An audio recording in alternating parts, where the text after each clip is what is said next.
Fala pessoal, aqui é o professor Luiz. Estou passando aqui para, como prometido, falar aqui para vocês sobre o movimento tenentista. O movimento tenentista, entre todos os movimentos que acontecem durante a República Oligárquica, é o movimento de contestação mais importante de todos, principalmente pelos efeitos que ele vai ter posteriormente. Para você se lembrar, em primeiro lugar, o movimento tenentista se manifestou entre 1922 e 1927. Foi feito por quem?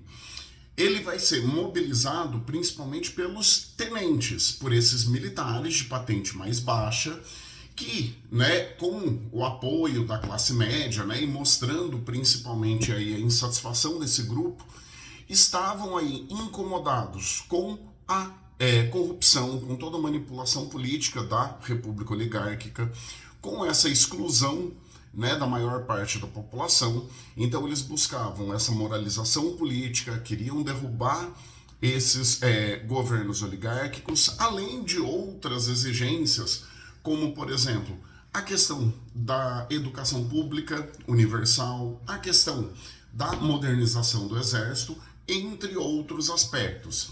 Então é um movimento que se foca principalmente na derrubada desse governo, porque eles entendem que a partir da concentração de poder nas mãos desses pequenos grupos, não haveria possibilidade de você ter uma política limpa ou de você ter esses outros acessos à educação, à modernização do exército, a eleições limpas. Ele começa a se manifestar em julho de 1922, dia 5 de julho de 1922, é a primeira mobilização desses tenentes, quando um episódio chamado de o episódio das cartas falsas, que haviam sido atribuídas ao presidente eleito Arthur Bernardes, vai gerar uma profunda insatisfação.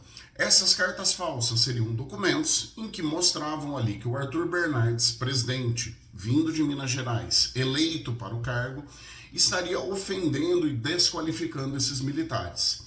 Por conta disso, uma primeira mobilização vai ser pensada, mas apenas 17 militares vão sair do forte de Copacabana, vão marchar pela praia, vão receber o apoio de um civil, por isso essa primeira manifestação ela é conhecida como o movimento dos 18 do forte, ou os 18 do forte de Copacabana, e ele vai acabar ali numa troca de tiros entre esses militares e tropas legalistas ao governo e vai acabar se desfazendo.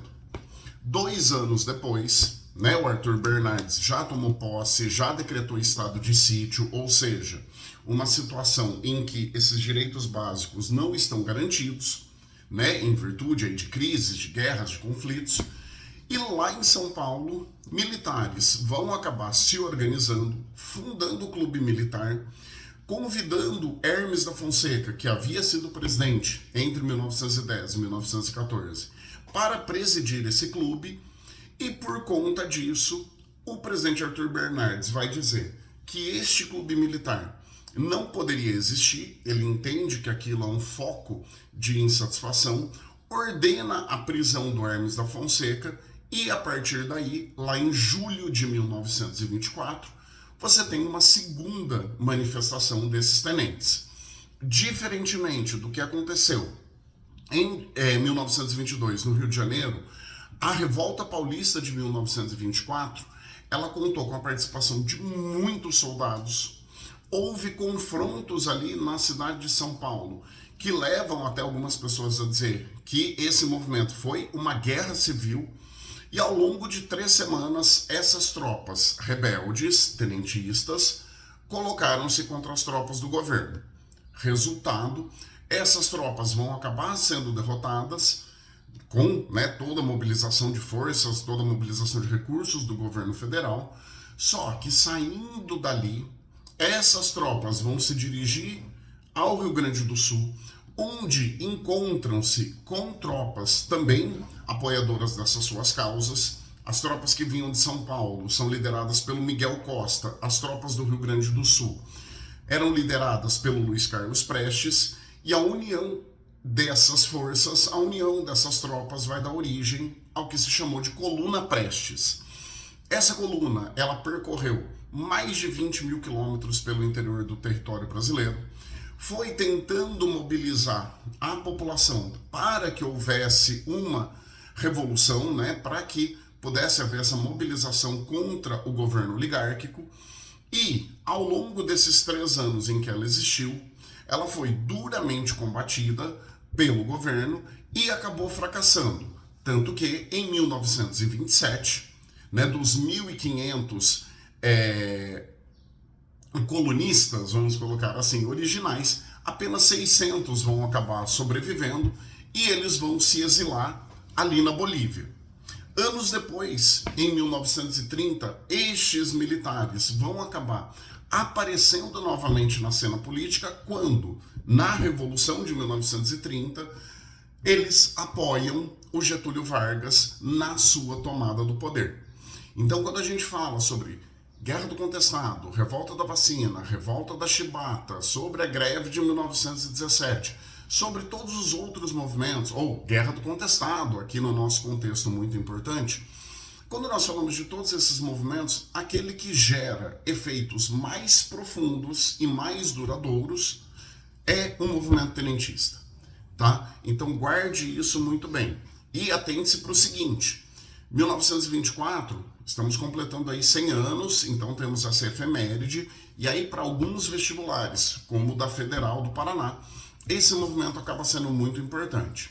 Outro ponto, lembre-se também que em 1924, quando estes militares se mobilizam em São Paulo, também em Manaus ocorrem mobilizações, porque aquela região estava já começando a passar pela decadência do ciclo da borracha.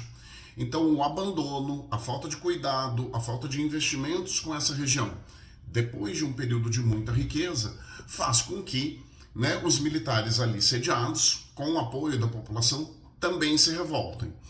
A manifestação em São Paulo, tal como foi dito, chama-se de Revolta Paulista, e a manifestação em Manaus ficou conhecida como Comuna de Manaus. Assim como a de São Paulo, também foi derrotada, não teve, né, ali ganhos imediatamente, mas, né, você sabe que posteriormente são esses tenentes que apoiam o Vargas na sua tomada do poder.